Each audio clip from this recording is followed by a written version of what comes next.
Patients Engage is an online platform which has been operational for about 5 years. Our objective is to inform, engage, empower patients and caregivers, and we are focused on holistic and evidence-based management of chronic conditions from perspectives of patients and family caregivers. We've always believed in the value of lived experiences, and during these difficult times of COVID-19 lockdown, we think that there are a few things that patients and families can do to proactively manage their conditions. So given the current scenario, we thought we would do a series on managing chronic conditions. As part of the series, we're talking to a few experts. Today, our expert with us is Dr. Sapan C Pandya. He's a senior rheumatologist from Ahmedabad. He's also an immunologist, and he's the secretary of the Indian Rheumatology Association. So I think the first question, doctor, that comes up is, should people, are people with rheumatic diseases more vulnerable than other people? Yeah, so I was expecting that to be the first questions from everyone, and I've got quite a few messages also from my patients asking me if that was true. But right. So there is no evidence that patients who are immunosuppressed are more likely to get infections. Amongst the patients who have had infections, they are more likely to end up with some of the complications which you might get. So that is true. But you're as likely as us to get an infection first. But after you get an infection, you have to be more careful. That's true. Right. Especially if you're on immunosuppressant drugs. Not everyone with rheumatologic diseases is on immunosuppressants, but those who are have to be more careful. So that leads me to the next question. There's been a lot of discussion on whether people should stop taking immunosuppressant drugs or the biologics and so on. Yeah, so that's again the other question, and I was looking through the various guidelines which have been coming both from the American College of Rheumatology and the American Dermatology Association. They use a lot of biologics as well, because and also the European League Against Rheumatism guidelines, because we were planning to have our own sort of recommendations which we're putting up on website. And before I answer that question, I would like to tell everyone what you just showed on your screen, that the Indian Rheumatology Association website, you can log into www.indianrheumatology.org. And that has a special section on COVID, which doesn't require you to be a member of the IRA. And any patient can go in and log in and see the instructions that we've given there. So one of this is what you've asked. And so while I cannot generalize for every patient because it differs from individual patient's condition, but the bottom line is no, you don't have to stop your medicines just because of this infection. It is more important to control your disease, to keep your disease under control, than be worried about the infection which you are anyway as likely to get as I am. So that is the bottom line. Then it will depend on individual drugs and individual condition of the patient, which you have to ask your rheumatologist, and maybe it would be best to get in touch with them. Right. Thank you. One question that's already come in is, people are also being prescribed HCQs, but currently because of the messaging that's gone around about it being prophylactic for COVID-19, there is a shortage of stocks, or there is limited, I guess people are not, limited availability. Yeah, so that's the other debate which has been going on in all the various WhatsApp groups, including our own rheumatologist groups, and there are various thoughts and various opinions even among rheumatologists. And again, I would say that the bottom line, and we have to go by what recommendations are. So while the WHO and the CDC guidelines do not suggest taking hydroxychloroquine for prophylaxis, the ICMR has just come out with its guidelines about 3-4 days back, where they have recommended taking hydroxychloroquine in a specific dose. You can look that up on the ICMR guidelines, which is there on the website. And the Indian Rheumatology Association also has come up with its recommendations, which is there. But again, the bottom line is that while there is experimental data, in vitro data, we call it in vitro data, which is experiments which show that there might be those mechanisms which of hydroxychloroquine as well as chloroquine, which are antiviral, and that has been known for some time now, Right. and that they might have a role. When you look at the trials which have been done till now, there are no proper trials, or there is no robust evidence in terms of randomized controlled trials. But what of the two trials which generally people are talking about, the one in Marseille in France and the other in China, those trials had some problems in terms of the control groups and also the limited number of patients that they had given. And Right. based on all of that, the recommendation as of now, what I would say is that yes, there is a role in treatment. So once you contract the infection, your treating intensivist along with the rheumatologist might want to give you hydroxychloroquine in certain doses. If you're not on that, number one. And number two, if you're already on hydroxychloroquine, yes, I'm sure he or she would continue the regime which has been going on. But number three, regarding prevention, there is still controversy. And as the Indian Rheumatology Association still doesn't recommend taking it as a preventive measure, especially to people who have not been infected and common people. I mean, so I don't think that unless you are a health personnel, that's what the ICMR says, and you are dealing with the COVID patient day in and day out, then you Right. need to take that as prevention. But that again is still a little bit controversial. But I guess the issue also is that those patients who were already taking HCQs now, if there is an issue of availability, are there alternatives that they should be looking at, or Yeah, that is uh, that is the second problem that I had envisaged, and I mm, had actually written that also in some of the groups that this would be a problem, and it's also happening in the US and everywhere. And correct? actually, in the US, I Yeah. was just going through that the American College of Rheumatology, the American College of Dermatology, and the Lupus Foundation there has come out with a paper which they've sent. They sent a letter to the US federal government stating that this is a problem and that we are not available. But so if hydroxychloroquine for some reason is not available in the market, you could probably take chloroquine, which should be as good as hydroxychloroquine. So about 200 milligrams of hydroxychloroquine would be equivalent to 250 milligrams of chloroquine phosphate, which is available as a Lariago and various brands in our country. Since it's anti-malarial, it's very easily available in our country. So that is an option you could take till the time you actually hydroxychloroquine becomes available. But we are trying to ensure that we are in talk and conversation with the industry and asking them to ramp up their hydroxychloroquine. And then only today I got a message from one of their representatives saying that it should now be available. So if any patient has a problem, I think the first thing is you can get in touch with your rheumatologist and they might be able to procure these drugs for you. But just in case it's not available, chloroquine phosphate is another option that you could take in the meanwhile. Till you. Okay. Thanks. I think Yeah. that would answer a lot of questions. Um, the other thing I think, I guess, is also to ensure that people do not have flare-ups. So how should they manage their health to reduce flare-ups, right? Well, the question of the flare-up is the same as would be even without the COVID infection. I mean, so you basically have to take your drugs regularly. The other problem that might happen now is that you might not be able to see your rheumatologist. So Mm, if you have an appointment in the meanwhile during this time period, you're not able to see your rheumatologist. It makes sense to talk to them in a video call or in an audio call, and you can arrange an appointment.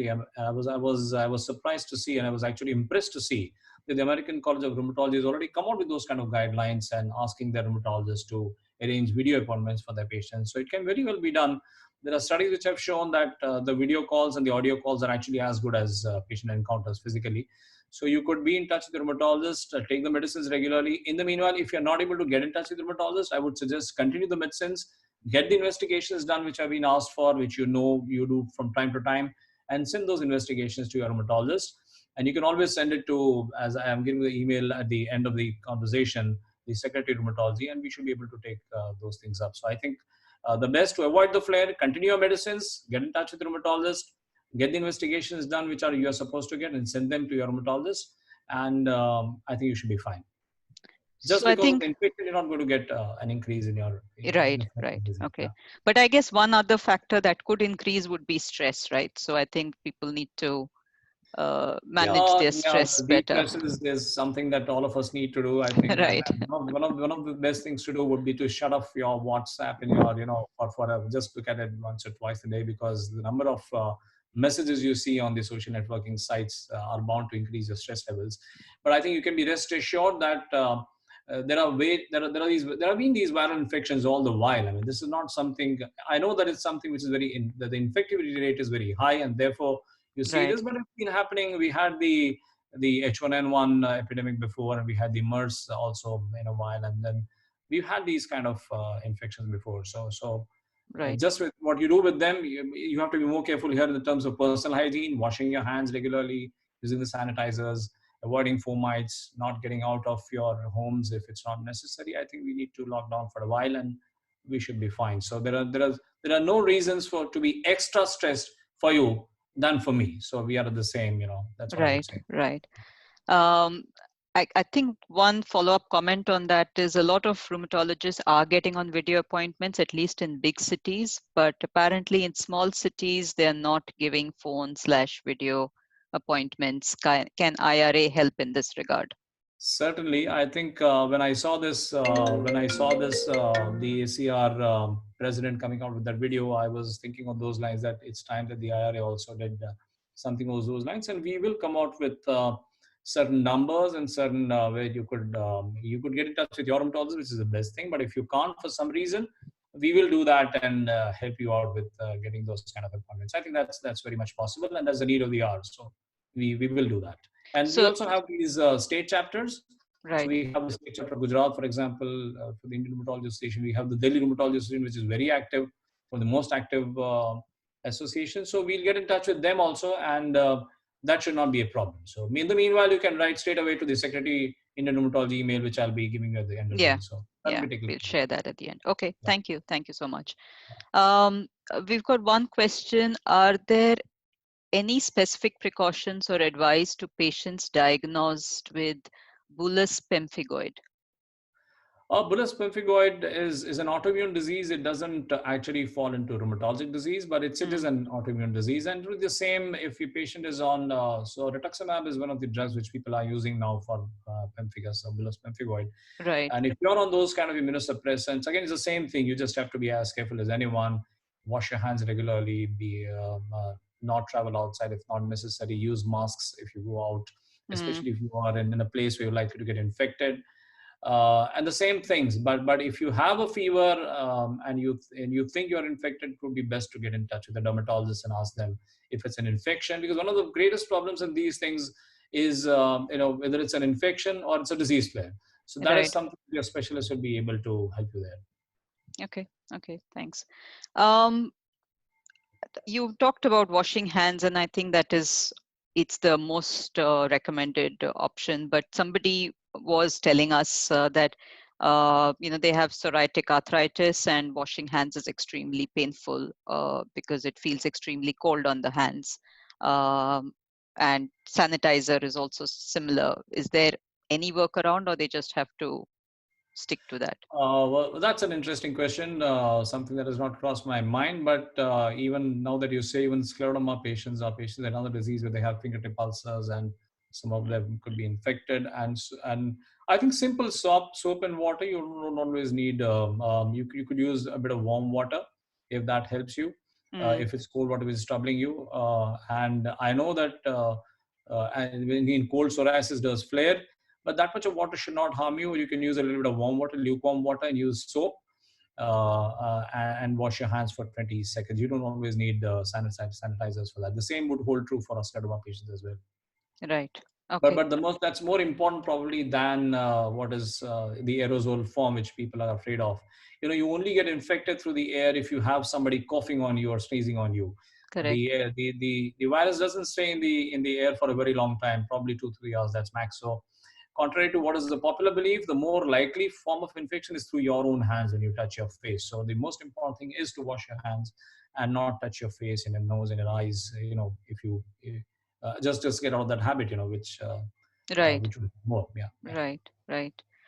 Um, there's a question on lung. Uh, do you want to take that, or do we address That's that when fine. we talk to a pulmonologist? It just says any tips for people with lung conditions along with OSS, PSS. That should be obstructive sleep or PSS, primary Sjogren's syndrome, I suppose, or scleroderma.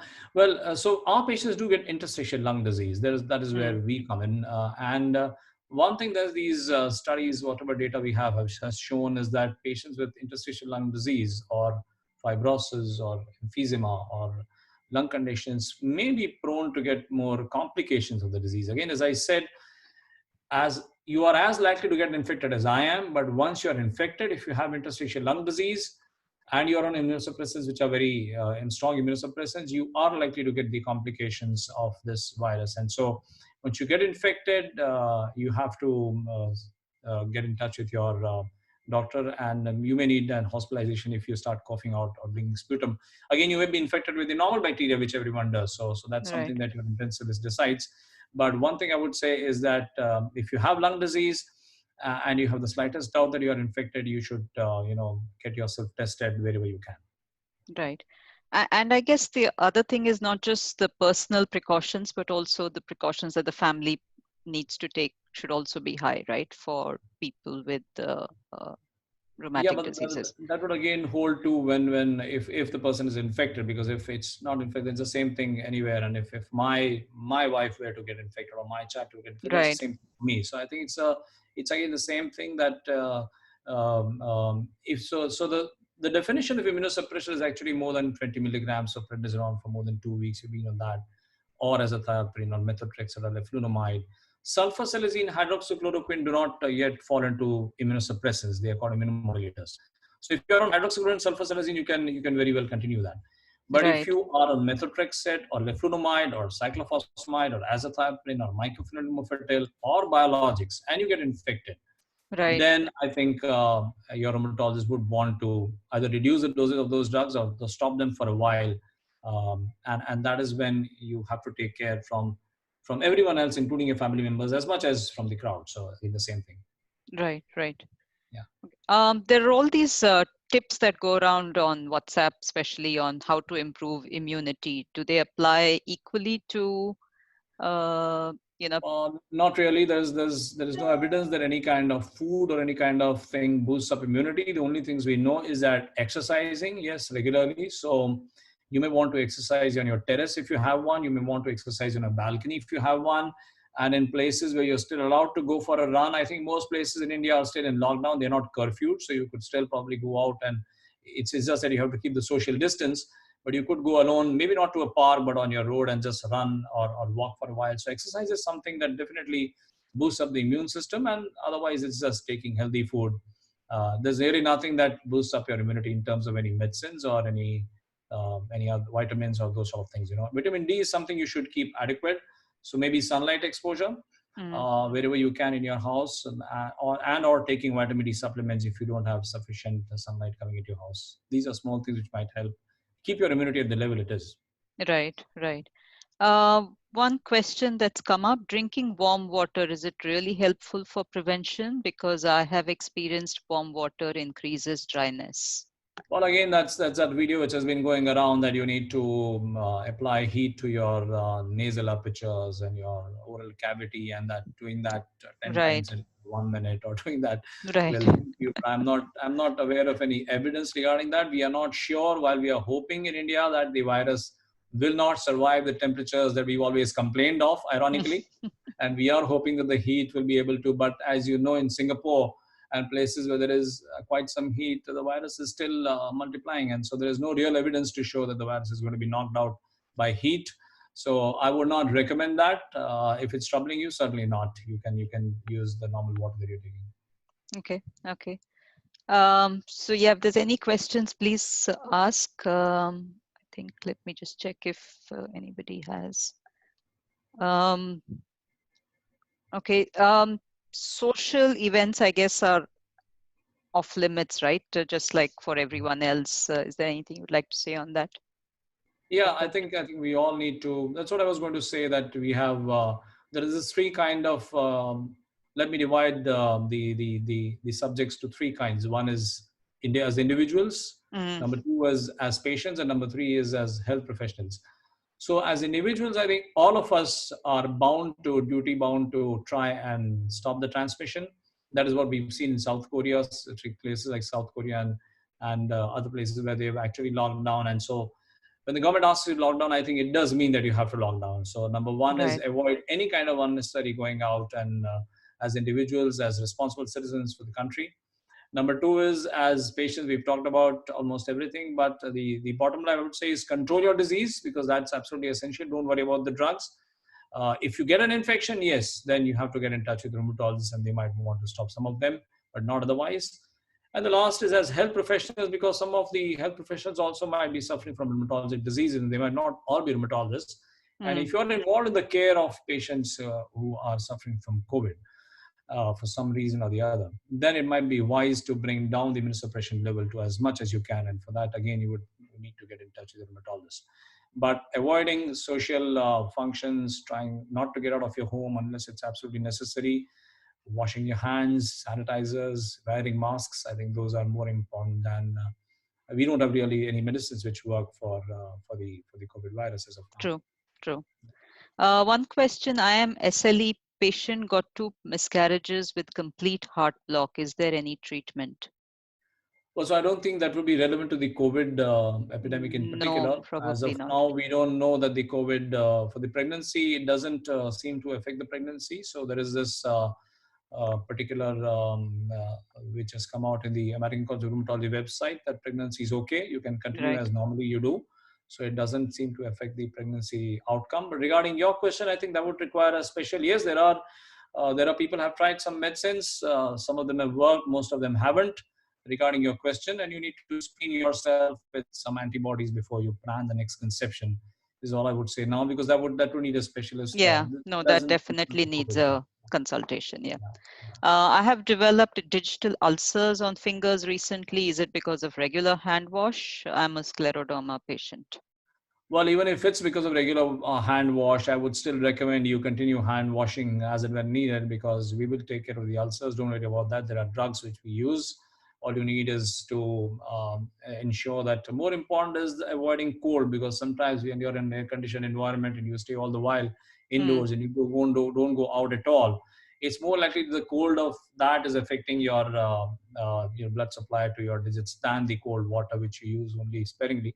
Again, you could use lukewarm water to wash your hands and stay for some time out of the air conditioned temperatures, and maybe that will help you, because we're going to get more heat hopefully. So, Right. and then we Okay. have medicines for digital ulcers, which you can ask your rheumatologist. I'm sure Rheumatologist. they'll tell you. Right. Right. Okay. That sounds good. I will share, the contact you had wanted us to share, Yeah, that'll be. so that, and if there's any question that comes in the meantime, we'll take it. But just for people to know, these are the contacts that Yeah, so Dr. Pandya. So you want that's to the just talk website for about the it? Indian. That's the website for the Indian Rheumatology Association, and we have made a special COVID corner for all of you, which even non-members can get it and read. I would request all of you to go through that and pass it on to as many people as you can. They should also be useful for non-rheumatologic patients, but especially for rheumatologists. That will be very useful for patients with rheumatologic diseases. And Right. then this is the email that we have for the secretary. And if there are any questions or if there are any problems you have, as somebody suggested, the Indian Rheumatology Association will try to come out with the appointment and the video chats that you need with your doctors. In the meanwhile, you can certainly write to me. I'm the secretary at the moment, and we have this whole lot of office bearers who will try and answer your questions. One question that's come in while you still there: should ILD patients and other pulmonary issues keep oxygen cylinders, concentrators at home for emergencies?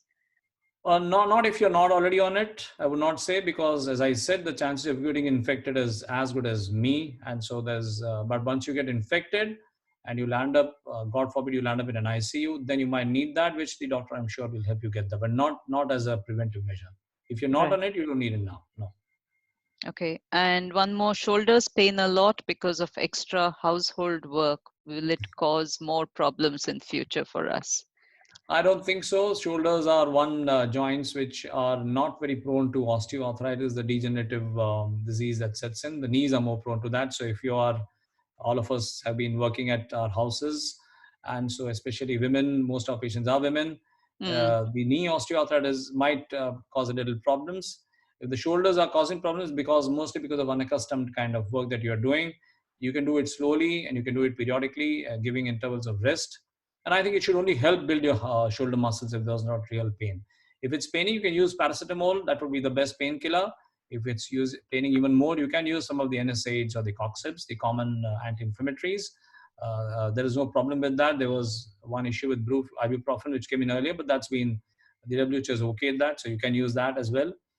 But I'm sure that it'll only strengthen your muscles and help you with in the near future. Right. Good.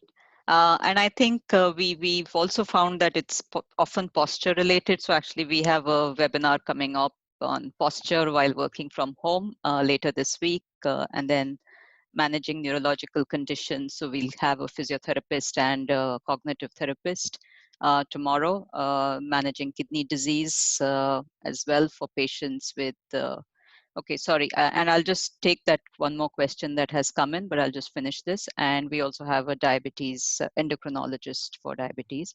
There's a question. I am a Sjogren's patient. I feel that my nose and my ear are also drying along with my mouth. What do I do to keep it moist? Well, there are these. So again, that may not be related particularly to COVID, correct. COVID Yeah. infection, but you could use moisture. There are these. You could moisturize your room a little by being in air conditioned here, the other way around than from the other person who asked that question, and you could use various creams which are available in the market, cold creams and other creams which will keep it moist. That's when there are drugs which are known to increase secretions like pilocarpine and sevimilin, which is not available in our country.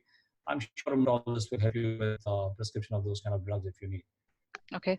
Thank you. Thank you, doctor. And just a quick reminder to everybody, I think before you go, you need to confirm your appointments. You can't just, I think, land up these days. And as Dr. Pandya said, there are telemedicine guidelines that are now, most doctors are taking in calls and video calls, etc. So just make sure you check those options out.